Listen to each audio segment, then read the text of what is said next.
تحية العلم على نغمات النشيدين الوطنيين المغربي والأثيوبي ضمن مراسيم هذا الاستقبال الذي يقيمه الوزير الأول الأثيوبي السيد هايلي مريم ديسالينغ، والذي يترجم عمق العلاقات الثنائية التي تجمع المملكة المغربية والجمهورية الأثيوبية.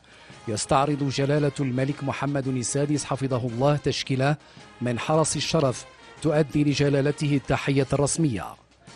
وزيارة جلالة الملك لأثيوبيا مرفوقا بصاحب السمو الأمير مولاي إسماعيل هي المحطة الأولى في الجزء الثاني من الجولة الإفريقية التي بدأها جلالته من دول بإفريقيا الشرقية، حيث زار العاهل الكريم كلا من رواندا وتنزانيا ثم السنغال.